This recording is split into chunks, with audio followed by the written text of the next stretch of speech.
a platicar de esta parte que habla el credo apostólico. El credo apostólico como tal dice así: la Santa Iglesia Católica, y con el tiempo la hemos modificado a la Santa Iglesia Universal, y hoy vamos a ver por qué lo hemos hecho. Voy a leer nuevamente el pasaje que tenemos el día de hoy en Efesios 2, del capítulo 19, del capítulo 2, del versículo 19 al 22. Si me lo permiten, en esta versión, ya saben que a mí me gusta utilizar la versión de la Nueva Biblia de las Américas, para que sea un poco más comprensible en el contexto. Dice Pablo a los Efesios: así pues ustedes ya no son extraños ni extranjeros, sino que son conciudadanos de los santos y son de la familia de Dios. Están edificados sobre el fundamento de los apóstoles y profetas, siendo Cristo Jesús mismo la piedra angular, en quien todo el edificio bien ajustado va creciendo para ser un templo santo en el Señor. En Cristo también ustedes son juntamente edificados para morada de Dios en el Espíritu. Vamos a orar.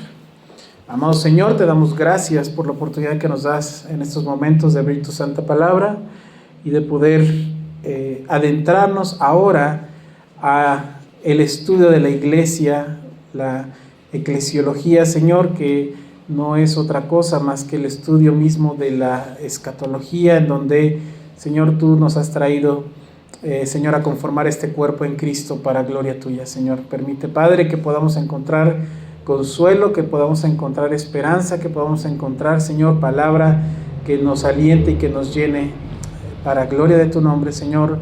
Que tu Santo Espíritu sea el que nos hable, que sea el que nos guíe, Señor, y que sea solamente tu nombre glorificado.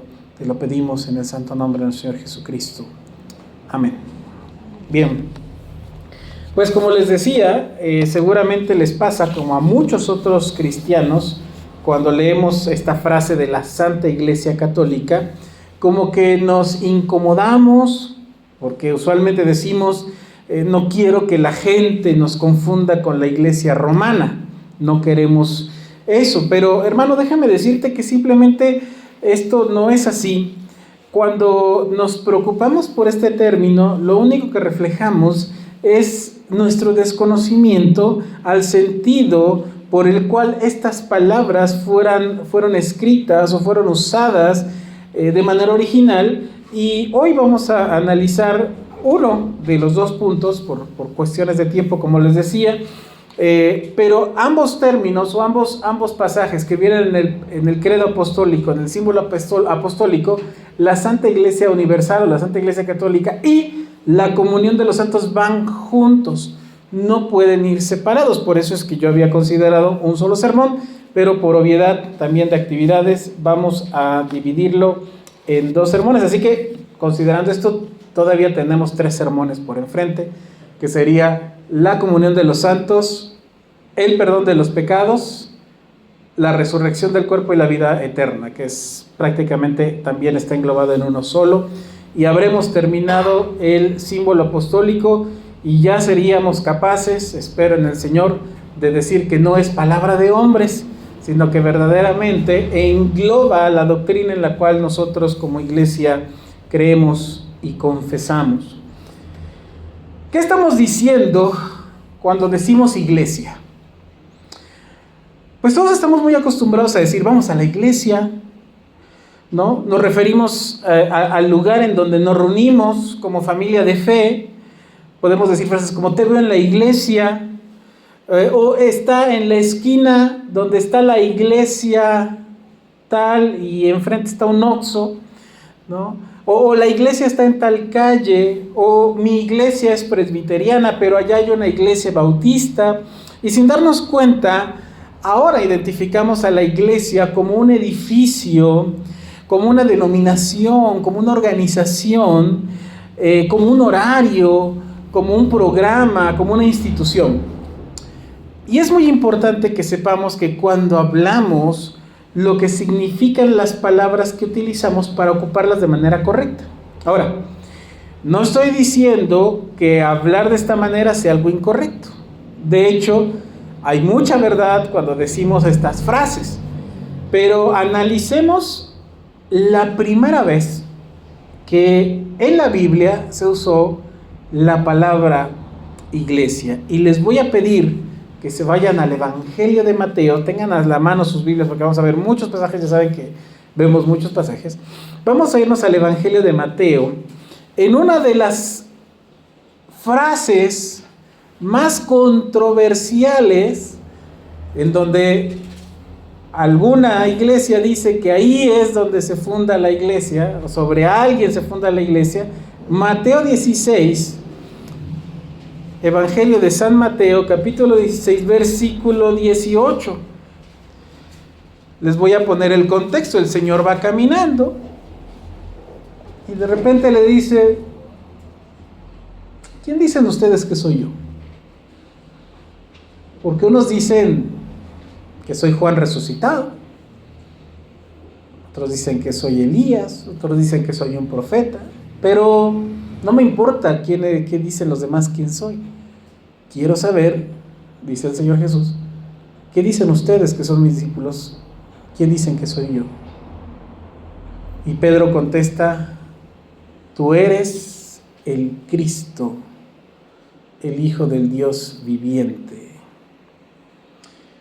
Y el Señor le contesta: ciertamente has contestado porque el Espíritu te dijo que contestaras. Y yo te contesto, versículo 18, yo también te digo que tú eres Pedro, y sobre esta roca edificaré mi iglesia, y las puertas del Hades no prevalecerán contra ella. Esta es, mis hermanos, la primera vez en la Biblia que se usa la palabra iglesia. Todo el Antiguo Testamento nunca se usó esta palabra. Jesús, aunque habla de edificar, no estaba hablando de levantar un edificio. Ustedes saben que los arquitectos, los ingenieros utilizan esta palabra. Vamos a edificar, significa que quieren construir un edificio.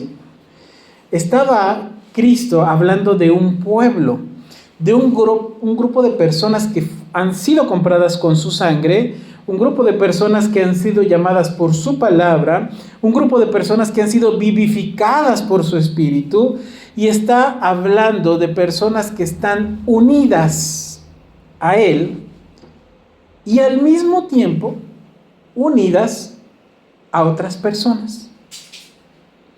De hecho, autores teólogos importantes como J.I. Packer, en su libro acerca del credo apostólico, él nos dice que este lenguaje del Nuevo Testamento, en donde la iglesia aparece como el pueblo del Padre, como el cuerpo de Cristo y como el templo del Espíritu Santo, precisamente fortalecen la visión trinitaria que hemos estado hablando a lo largo de todo el credo apostólico.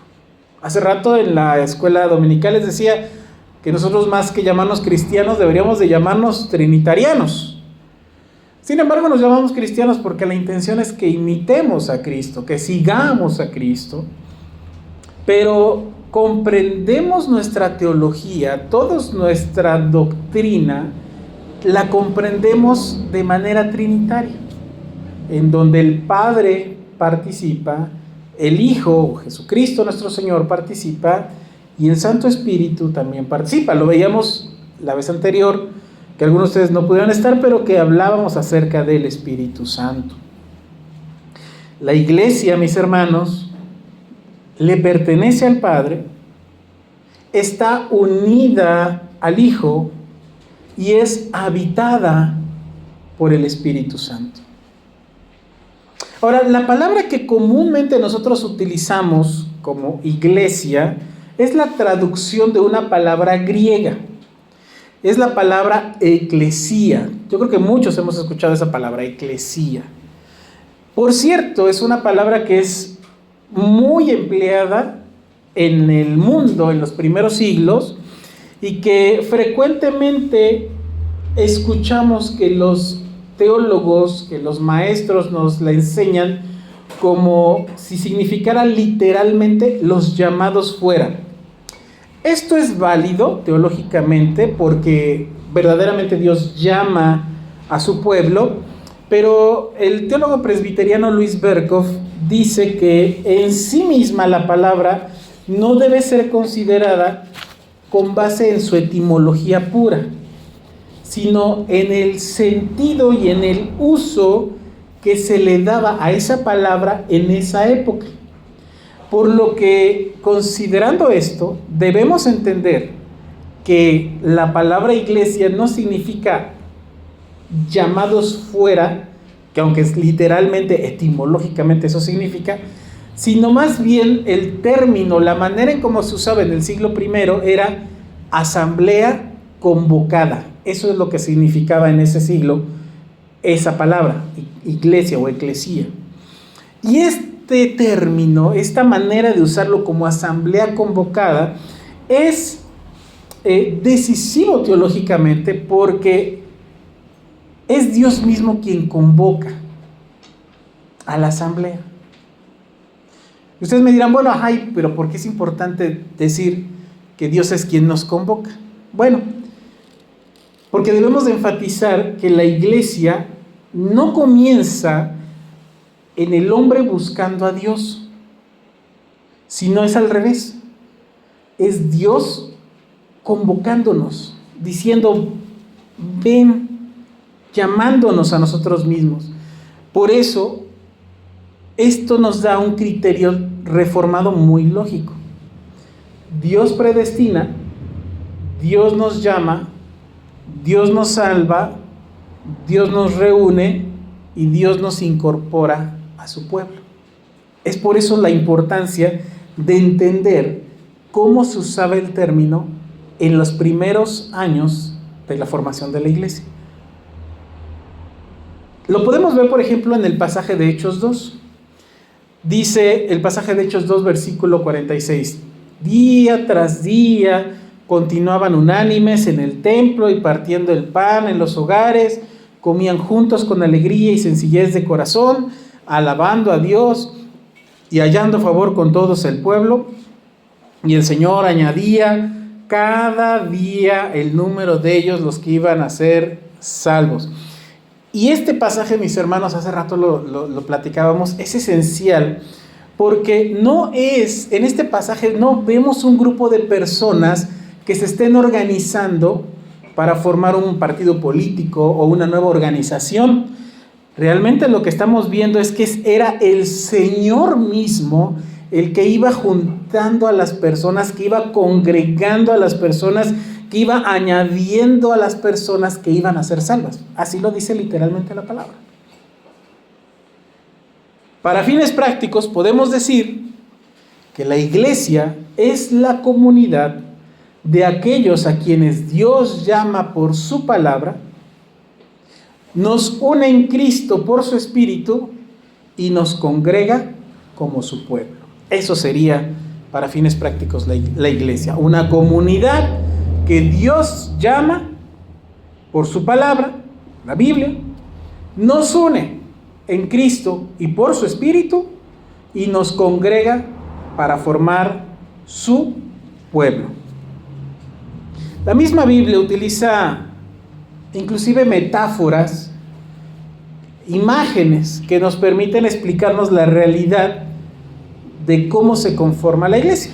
Les voy a pedir que vayan buscando rapidísimo, lo más pronto que podamos, el libro de Efesios y primera a los Corintios, que es donde tenemos la mayor cantidad de lectura. En Efesios 2, versículo 19, pone por ejemplo a la iglesia, a ver si alguien encuentra la palabra clave, más o menos, Efesios 2, 19, ¿lo puedes leer? Así pues, ustedes ya no son extraños ni extranjeros, sino que son conciudadanos de los santos y son familia de Dios. Y son Familia de Dios. familia. Entonces, número uno, él utiliza la imagen de una familia para hablar de su pueblo. Somos familia. Tenemos un Padre, que es Dios, Dios Padre, y somos familia. Así que imagen número 1 de la iglesia es como si fuera una familia. Y esto es importante también porque nosotros no elegimos nuestra familia. Nosotros nacemos a donde Dios nos puso. De la misma manera, no es que nosotros elijamos a Dios, sino es Dios eligiéndonos a nosotros. El 1 Corintios, les voy a pedir que vayan rapidísimo a 1 Corintios, allá adelantito. Capítulo 12. Este está muy fácil, porque habla de que somos un... ¿Quién me dice la palabra secreta ahí? Versículo 27. Un solo cuerpo. Entonces, el apóstol Pablo utiliza la figura de un cuerpo, la imagen de un cuerpo, como cuerpo humano. Ustedes cuando están en el baño y se ven sin ropa ahí en un espejo, eso somos. Pero tenemos por cabeza a Cristo, correcto. Somos un cuerpo. Entonces somos una familia y somos un cuerpo. Pero el mismo Pablo en 1 Corintios, en ese donde estamos 6 capítulos antes, en el capítulo 6, en el versículo 19, también dice que la iglesia es otra cosa. ¿Alguien lo puede buscar y me puede decir cuál es la palabra secreta ahí? Porque dice que ahí habita alguien. 1 Corintios 6, capítulo 19. La iglesia es un... A ver quién lo encuentra. Templo. La iglesia es un templo. Y en ese templo, ¿quién habita? El Espíritu Santo, correcto. Entonces, somos una familia, somos un cuerpo, somos un templo. Y luego Pedro, recordando algo que el Señor dijo y que Juan lo escribió en Juan 10, dice que la iglesia es un rebaño. 1 de Pedro 5:2. ¿Y quién es el pastor de ese rebaño? Cristo. ¿Se acuerdan de Juan 10, donde dice, yo soy el buen pastor? Correcto. Pero nos regresamos a Efesios con Pablo, y en Efesios 5 dice que la iglesia no solamente es una familia. En Efesios 5:32 dice que la iglesia es la... Búsquelo. Efesios 5:32.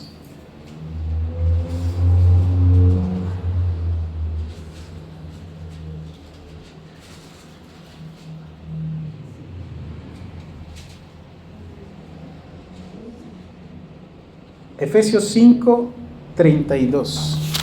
Estábamos bien cerquita de acá. La iglesia es... Pablo está hablando de que el esposo, la esposa, entonces la iglesia es la esposa. ¿Y quién es el esposo?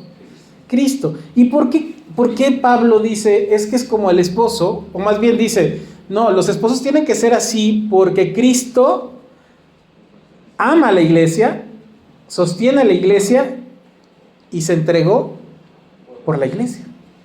Correcto.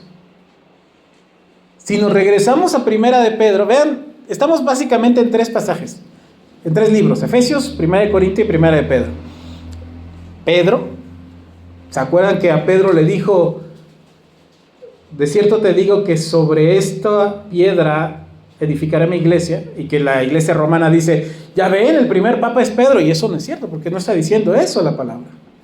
De hecho, Pedro lo dice en 1 de Pedro 2:7. Esa piedra, ese Petros, esa Petra que desecharon, ha venido a ser la piedra angular, en donde todos nosotros somos piedras vivas y formamos un edificio. La iglesia también es un ejemplo de un edificio.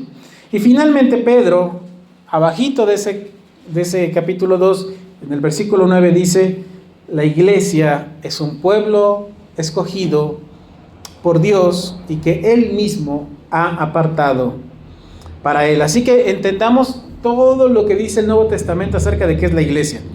La iglesia es una familia, la iglesia es un cuerpo, la iglesia es un templo, la iglesia es un rebaño, es una esposa, es un edificio, es un pueblo escogido por Dios. Y esto, mis hermanos, nos debe llevar a reflexionar y a descansar en la soberanía de Dios. Porque todos estos pasajes hablan no de un grupo de personas buscando una relación social entre nosotros. No somos el Club de Leones, ni el Club Rotario. No es un grupo de personas que nos dediquemos a hacer colectas para beneficio de los pobres, ni manualidades. Por ejemplo, las mujeres no se reúnen a hacer manualidades para después venderlas. Ni somos el grupo de jóvenes que nos reunimos para echar tochito o fútbol, ¿no? La iglesia está formada por las personas que Dios elige. Y en ese sentido, si es un grupo de personas que Dios elige, no nos pertenece a nosotros, ni al pastor, ni al consistorio, ni a la directiva. La iglesia le pertenece a Dios. Y como dice Hechos 20:28, es comprada por la sangre de nuestro Señor Jesucristo. La iglesia no es del pastor, no es de los ancianos, no es de la directiva, sino que estas personas, el pastor, los ancianos, la directiva, el seminarista, el ministro, el misionero, está puesto para servir al pueblo de Dios. Hace rato el hermano nos preguntaba, ¿y qué hay de los talentos? Eso que Dios nos da está puesto para apacentar al pueblo de Dios, servirle y velar por ese pueblo. Lo establece Primera de Pedro 5:2. La iglesia, mis hermanos, no es el grupo de familias fundadoras y tampoco le pertenece a las familias fundadoras. Tampoco a los que llevan muchísimos años. Yo me acuerdo mucho que en la iglesia donde antes nos reuníamos, era muy común, y seguramente en la iglesia presbiteriana también, en donde decimos, no, pues es que mis abuelos y mis tatarabuelos eran presbiterianos, yo soy de cepa, ¿qué estás diciendo? Porque la iglesia no le pertenece a las familias más antiguas de la iglesia. De hecho, la Biblia habla de eso. Alguna vez prediqué sobre eso aquí en El Shaddai. La tercera carta de Juan, no sé si han ustedes leído la tercera carta de Juan, pero hay una parte en donde Juan le dice a la iglesia, tengan cuidado de Diótrefes. Diótrefes era el anciano de esa iglesia. Y dice, Diótrefes no deja que ninguno vaya y predique. Ahí en esa iglesia se hace lo que dice Diótrefes, pero eso es un error. Lo dice claramente Juan. Así que no, mis hermanos, las iglesias no son de las familias fundadoras, no son de quienes llevan más años. El único que tiene derecho legítimo y legal sobre la iglesia es aquel que contestó que sobre la declaración de Pedro, él fundaría su iglesia, Cristo Jesús. Él la compró por sangre, Él la gobierna, Él la alimenta, Él la disciplina, Él la persevera, Él suma a los que han de ser salvos, Él dio la vida por ella y Él vendrá por ella para llevar la gloria. Él es el único que tiene derecho sobre su iglesia. ¿Cuándo empieza la iglesia entonces? ¿Acaso empezó en el Pentecostés? ¿Acaso inició en esa declaración de Jesús cuando le contesta a Pedro? ¿Antes no había iglesia? Bueno, algunos teólogos son muy categóricos y dicen que la iglesia nace en Hechos 2 en el Pentecostés. Sin embargo, en la iglesia presbiteriana nosotros consideramos que la iglesia o su esencia como este grupo comunitario de escogidos del pueblo creyente de Dios ya se encontraba en el Antiguo Testamento. De hecho, en el hebreo se denomina Gahal o Gaal. Y ustedes lo pueden encontrar, por ejemplo, en Hechos 7:38. Hechos 7:38 es el discurso que da Esteban. Esos jóvenes deberían saber quién es Esteban, porque así se llama la sociedad de jóvenes. Esteban, cuando está predicando y lo apedrean al final, él precisamente hace mención de que en el Antiguo Testamento, hablando de Moisés, en la época de Moisés, ya existía este Gahal o este Gaal, que es la congregación en el desierto. De hecho, nuestro catecismo que hemos estado estudiando, el catecismo de Heidelberg, en su pregunta 54, acerca de la iglesia, dice: desde el principio del mundo hasta su fin, se congrega, protege y conserva para sí, mediante su espíritu y su palabra. Es una comunidad escogida para vida eterna. Así que, considerando esta verdad, autores como el teólogo Luis Berkhoff defienden que el pueblo de Dios ha tenido una continuidad a través de la historia de la redención. De lo contrario, nos pareceríamos más a los dispensacionalistas, en donde por un lado dicen que existe la iglesia y por otro lado el pueblo de Israel, pero nosotros no creemos eso. Y les voy a explicar por qué. Cuando Dios llama a Abraham, ¿se acuerdan allá en el Génesis? Él estaba empezando a formar a su pueblo. De hecho, eso le dice, ¿no? Es parte de la promesa.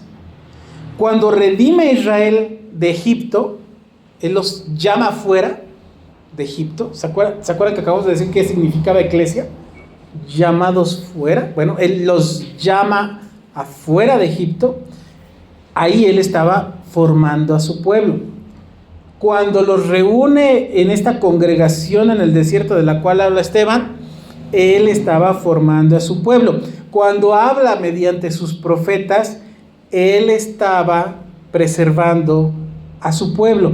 Y ustedes pueden leer a todos los profetas y le dice: dile a mi pueblo, dile a mi pueblo. Continuamente lo vemos. Así que en todo momento el Antiguo Testamento nos enfoca hacia Cristo, hacia la conformación de su pueblo. Y así que el Señor está formando a su pueblo, tal vez a oscuras, tal vez no tan claramente, y de repente sucede algo extraordinario. Allá en Belén nace Jesús, crece, es juzgado injustamente, muere, resucita, asciende, y asciende por una razón. Porque les dice: es necesario que yo me vaya, porque si no, no les voy a poder enviar al Consolador. Así que manda al Espíritu, derrama de su Espíritu.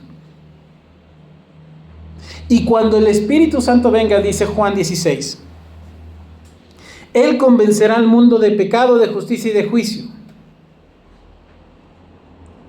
Aún tengo muchas cosas que decirles, dice Jesús, pero cuando el Espíritu venga los va a guiar a la verdad, porque no va a hablar por su propia cuenta, sino que Él hablará todo lo que oiga, y está hablando de todo lo que oiga entre el Padre y Jesús, y Él me glorificará. Así que el evento que vemos en Hechos 2, el evento del Pentecostés, donde se empieza a juntar, a formar la iglesia, no significa que antes Dios no tuviera pueblo. Dios tenía un pueblo.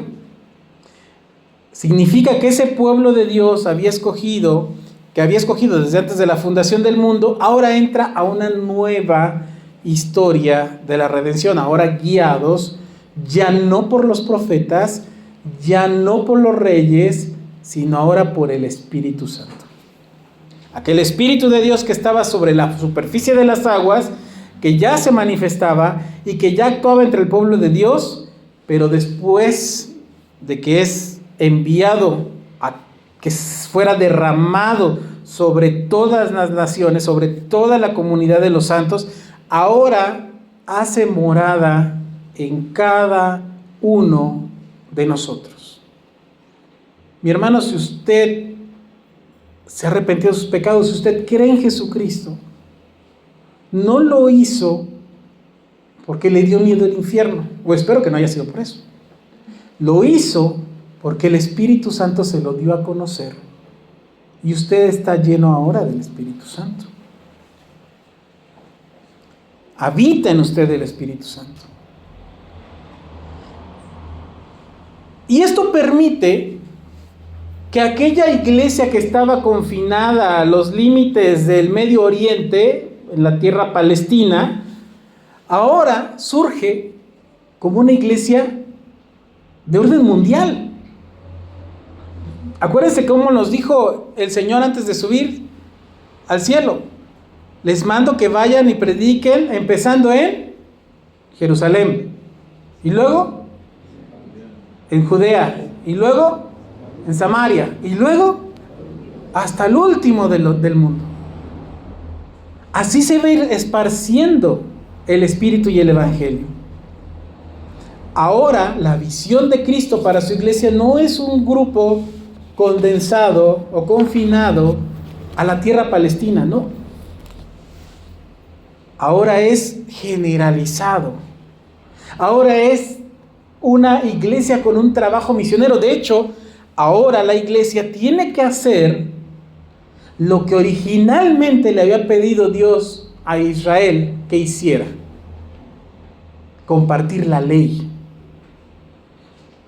Ahora lo tenemos que hacer nosotros, pero ahora tenemos algo mejor, porque ahora no solamente compartimos la ley, ahora compartimos el Evangelio. Así que lo que pasó en Pentecostés es la manifestación de la promesa que Dios le dio a Abraham, en donde serán benditas todas las familias de la tierra, y por eso Jesús nos manda hasta lo último de la tierra en Hechos 1:8. Eso, mis hermanos, de que ahora la iglesia esté presente en todo el mundo, es lo que denominamos la catolicidad de la iglesia. Eso es la catolicidad. La palabra católica está plasmada en el credo de los apóstoles y no se refiere de ningún modo a la iglesia romana. De hecho, cuando se usa este término, no existía la idea de la iglesia de Roma. Había 5 grandes grupos de iglesias, como ahora podríamos decir los bautistas, los pentecostales, los presbiterianos, los metodistas y los puritanos, por ejemplo. Bueno, en esa época había 5 grandes iglesias: la de Constantinopla, las de Asia Menor, pero la de Constantinopla, la de Roma, la de Jerusalén y a la de Alejandría, y se me olvida una, pero eran 5 grandes grupos de iglesias, y que no eran realmente una denominación, sino que su referencia era en dónde estaban ubicados esos grupos de iglesias. Así que no había, cuando los padres de la iglesia hacen el credo apostólico, no existía la idea de la iglesia romana, no existía esa idea. Más allá de lo que Pablo escribe en su carta a los romanos, imagínense, si hubiese existido en la época de Pablo ya una iglesia católica romana como ahora lo concebimos, ¿por qué no mandó a saludar Pablo en su carta al Papa de Roma? Sería ilógico que yo le escriba, por ejemplo, una carta a Jesús Salvador y yo no le digo salúdame al pastor y al consistorio. Tengo que hacerlo, ¿no? Pero Pablo no le dice salúdame al Papa de Roma. ¿Por qué? Porque no existía la iglesia de Roma. Bueno, la iglesia romana, como la entendemos ahora.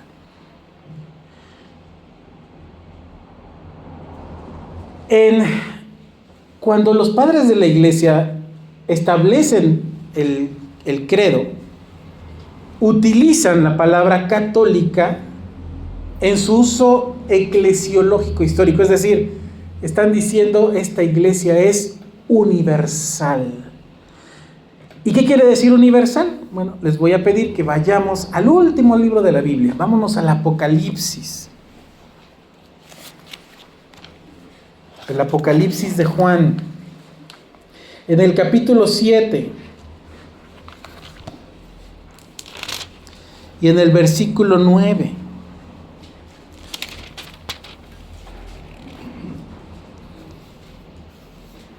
No sé si tenga título su pasaje. ¿Qué dice el título? La multitud vestida de ropas blancas. Muy bien. En mi Biblia dice, los redimidos de todas las naciones. Esto es coherente con el título que ustedes tienen, porque la ropa blanca, desde el punto de vista bíblico, significa pureza. ¿Okay? Está hablando de los que son salvos. Lo voy a leer en mi versión, versículo 9. Después de esto miré, y vi una gran multitud que nadie podía contar de todas las naciones, tribus, pueblos y lenguas, de pie delante del trono y delante del Cordero, vestidos con vestiduras blancas y con palmas en las manos. ¿De dónde eran estas personas? De todo tribu, pueblo, lengua y nación. Así es. ¿Quién escribió el Apocalipsis? Juan, correcto. El mismo Juan que escribió Juan 3:16. ¿Se acuerdan de memoria Juan 3:16? Porque de tal manera amó Dios al mundo que ha dado su Hijo unigénito, para que todo aquel que cree no se pierda, mas tenga vida eterna. Ese mismo Juan dijo, de tal manera amó Dios al mundo. Juan no está diciendo que Dios ama a todos. Está diciendo que tiene a sus escogidos de todas partes del mundo, de toda tribu, lengua y nación. La Confesión de Fe de Westminster, en su capítulo 25, dice que la iglesia es invisible. Se compone del número de los elegidos que han sido, son y serán reunidos en uno solo, bajo Cristo, la cabeza de ella, que es la esposa, el cuerpo, la plenitud de aquel que llena todo en todo. Pero también lo visible, esto es, la que hoy vemos, también es católica, también es universal, bajo el Evangelio, porque no está limitada a una nación. Mis hermanos, no todos han tenido esta oportunidad. No sé si la hermana Irma o la hermana Ricarda o Ceci han entrado a las reuniones de oración de los días jueves. Las hacemos en línea, no es comercial, pero están cordialmente invitados. Pero cuando nos conectamos, se conecta gente de España, de Chile, de Costa Rica, de Guatemala, de Perú, nosotros de México, y nosotros estamos en Puebla, ¿no? Pero se ha conectado gente de Tehuacán, se ha conectado gente de Cholula, y del mismo México se ha conectado gente que está en Chihuahua, gente que está en Orizaba y gente que está en Estados Unidos. De toda tribu, lengua y nación. Y eso nos hace ver precisamente que esa iglesia que vemos, que es una iglesia también visible, o sea, la iglesia es invisible, toda la iglesia es invisible porque no podemos ver en estos momentos quiénes son salvos y quiénes no, y no vemos a todo mundo, así que también es invisible, y no vemos a los del pasado ni vemos a los del futuro, pero también los que ahora vemos, los que están aquí reunidos y los que se reúnen, por ejemplo, en línea, podemos darnos cuenta que son de toda tribu, lengua y nación. Se compone de todos aquellos que en todo el mundo profesan la religión verdadera juntamente con sus hijos, y es el reino del Señor Jesucristo, la casa y familia de Dios, fuera de la cual no hay posibilidad ordinaria de salvación. Y esto es importante, porque precisamente Hebreos, lo que dice la Confesión de Westminster no está diciendo que no hay salvos fuera de la iglesia presbiteriana, no dice eso. dice que fuera de la iglesia universal no hay salvos. Y eso es cierto. Todos los que son salvos están dentro de la iglesia.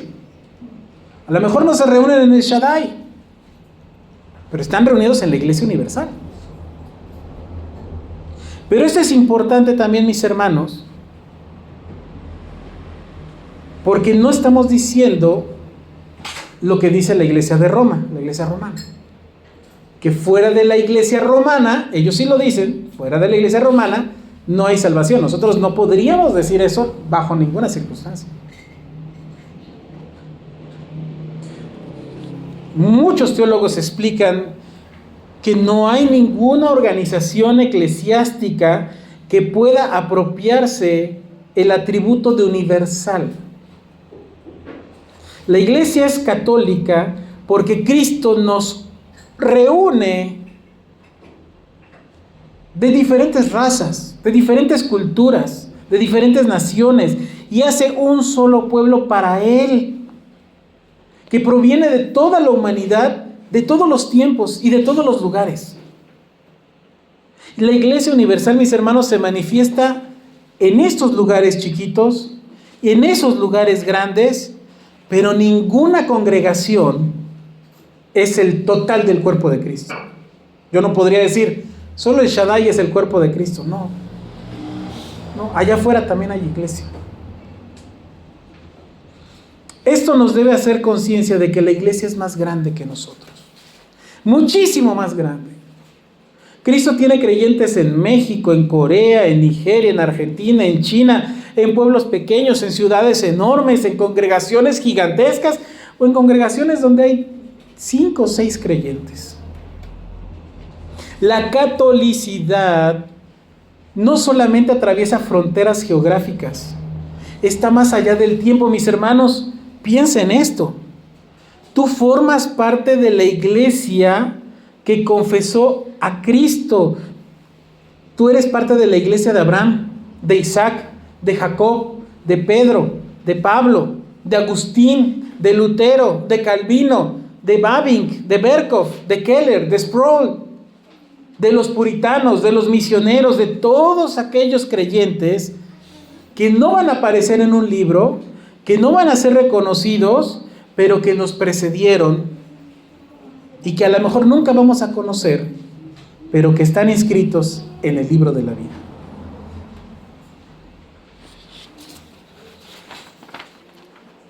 Esa es la catolicidad de la iglesia. No es una institución localizada, no es una denominación, no es una religión, es el pueblo universal de Cristo. Y hablar de la catolicidad de la iglesia nos ayuda a prevenir, por un lado, el sectarismo. Ninguna congregación puede decir, yo soy el cuerpo de Cristo y nadie más. Miren, mis hermanos, aun cuando hay diferencias entre iglesias verdaderas, siempre permanece la unidad del Espíritu en Cristo. Siempre. Que no creen los bautistas en el bautizo de niños, que los presbiterianos sí. No tenemos problema. Aquí puede estar un bautista y no habría ningún problema. Y un presbiteriano puede ir a una iglesia bautista y no hay ningún problema. Pero también nos previene de ser relativos. La catolicidad y esta unidad cristiana nos hace que evitemos decir que todo da igual, que todos somos lo mismo. Ciertamente todos estamos unidos en Cristo, pero en el Cristo de la Biblia. Ciertamente creemos en Dios, pero en el Dios trinitario, que es revelado así en su Santa Escritura. Hay 3 personas de un solo Dios. Son 3 iguales en sustancia, coeternos. Tenemos un solo bautismo trinitario. Tenemos un solo Espíritu Santo que es enviado por el Padre y del Hijo. Y creemos en el Hijo que es obediente al Padre. Tenemos una sola fe que es dada por el Espíritu Santo. Y esta fe nos es dada para que creamos en la obra redentora de Cristo en la cruz, un Cristo eterno que se encarnó, haciéndose igual a la criatura, dejando atrás su privilegio divino, viviendo una vida perfecta, santa, y que sufrió martirio hasta su muerte cruenta en la cruz del Calvario, donde murió totalmente, pero que resucitó al tercer día, y que se le apareció a cientos de personas después de haber resucitado, y que luego ascendió al cielo, y allá está sentado a la diestra del Padre, y algún día va a regresar a establecer el fin del mundo, en donde se hará el juicio sobre toda criatura, y de ahí reinará eternamente. En eso creemos, y eso es lo que nos hace diferentes a los que somos católicos y a los que no lo son. En la semana me preguntaban, ¿y la Iglesia Católica Romana, la Iglesia de Roma, forma parte de la Iglesia Universal? Y yo les decía, no. La Iglesia, cuando la Iglesia de Roma se hizo cargo de manera egocéntrica de toda lo que se llamaba Iglesia cristiana en su momento, antes del oscurantismo, cuando se quiere hacer cargo, precisamente con Constantino, se quiere hacer cargo de todo esto, pierde su criterio, sus características de catolicidad. La Iglesia pentecostal, cuando deja de creer en el Dios trinitario, pierde su catolicidad, deja de ser universal, se hace una secta, deja de ser universal. Y es por eso que es importante saber qué significa ser católico. Así que mi hermano, si algún día le dice, oye, ¿y usted es católico? Sí, soy católico, pero no soy romano. Soy católico porque pertenezco a la Iglesia Universal de Cristo. ¿Dónde está esa Iglesia Universal de Cristo? En todos lados, porque está compuesta por gente de toda tribu, lengua y nación. Ahora, cuidado con los que cambian los sentidos de la palabra, los que hacen un Dios que es amoroso. Por ejemplo, aquellas iglesias que dicen, no, Dios es todo amor y te recibe así como seas y no tienes que cambiar. Ellos perdieron la catolicidad, porque la Biblia claramente dice, sí, Dios te recibe, pero Dios quiere transformarte, Dios quiere cambiarte. Aquellos que dicen, el Dios del Antiguo Testamento es otro al Dios del Nuevo Testamento, ellos perdieron la catolicidad, porque es el mismo Dios, es un Dios inmutable, es el mismo Dios. Aquellos que le quitan la santidad a Dios, o aquellos que borran la ira de Dios, porque se vaya a asustar la gente por la ira de Dios, esos perdieron la catolicidad, mis hermanos. La Iglesia Católica es católica porque abraza a los creyentes de todas partes. Pero hay que tener algo en claro, también somos apostólicos. ¿Cómo? Entonces somos la Santa Iglesia Católica Apostólica. Sí, mis hermanos, santa, porque el Señor nos separó. Iglesia, porque estamos en comunión. Católicos, sí, porque estamos unidos con los demás hermanos de otros tiempos y lugares. Apostólicos también, porque creemos en el fundamento de los apóstoles. Y romanos no, presbiterianos, no romanos. Y somos presbiterianos porque creemos en el gobierno presbiteriano. Así que hay que tener cuidado. La catolicidad sin verdad, sin la verdad bíblica, se convierte en confusión. Y la verdad sin catolicidad, sin universal, sin abrazar a todos los demás que son verdaderos creyentes, se vuelve en sectarismo. Nosotros no somos sectarios. La iglesia, mis hermanos, confiesa la verdad. De hecho, Pablo dice a Timoteo que la iglesia es columna y baluarte de la verdad. ¿Y qué es un baluarte? Una defensa de la verdad. Y la iglesia es defensora de la verdad porque creemos y confesamos esta verdad, la verdad bíblica. Y la verdad bíblica es aquella que reconoce como hermanos a aquellos que verdaderamente pertenecen a Cristo. Es esta unidad que hay en la Iglesia Universal, esta unidad de la universalidad de la Iglesia, a la que nosotros vamos a llamar la comunión de los santos. Pero como ya pasó el tiempo, eso lo veremos en nuestra siguiente predicación para hablar de la comunión de los santos. Mis hermanos, solo quiero cerrar con aclarar y dejar muy claro que la iglesia es el grupo de creyentes en todo tiempo y lugar. Estamos aquí reunidos por un factor en común.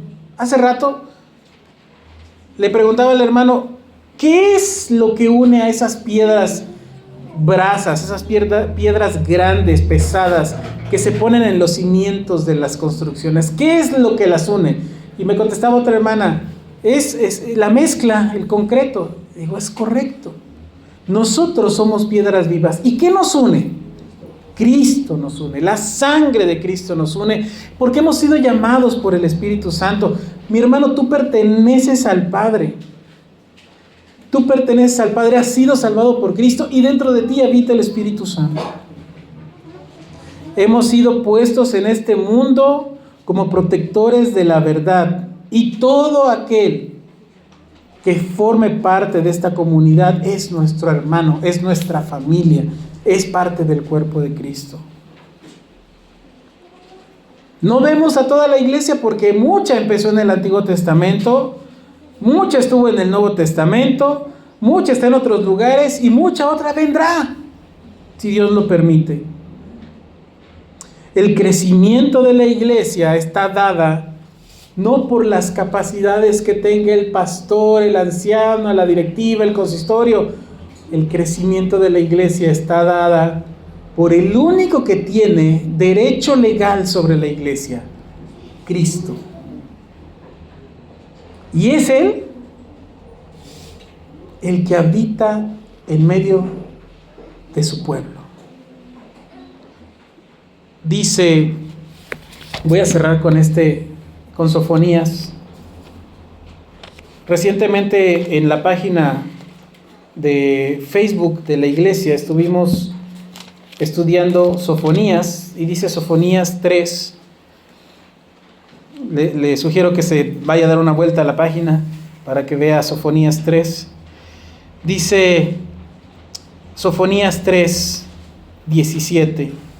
El Señor tu Dios está en medio de ti, guerrero victorioso. Se gozará en ti con alegría. En su amor guardará silencio.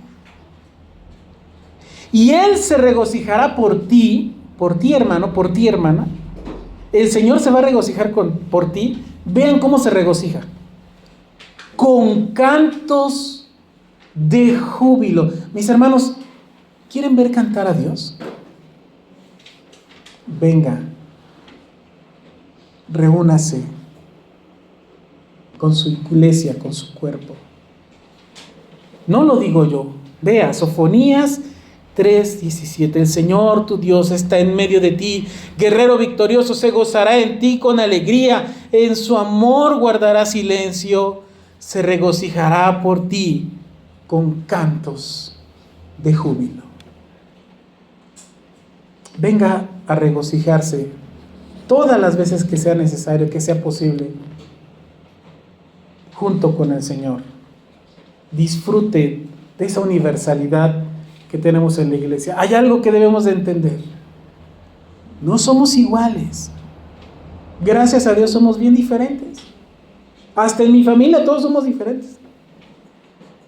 Pero estamos unidos en Cristo. Él nos unifica. Vamos a orar. Amado Dios, te damos gracias por tu palabra. porque nos enseñas acerca de la universalidad de tu iglesia. Y gracias, porque nos permite, Señor, ser parte de esta iglesia universal. Una iglesia que no vemos, porque está formada por toda tribu, lengua y nación de todos los tiempos, pero que confesamos con fe que formamos parte de ella. Señor, te pedimos que este puñado de hijos tuyos crezca en sabiduría y gracia delante de ti. Y también te pedimos, Padre, que nos permitas ver llegar día con día aquellos que han de ser salvos. Súmalos tú, te lo pedimos, a esta iglesia, el Shaddai, en el nombre de Jesús. Amén.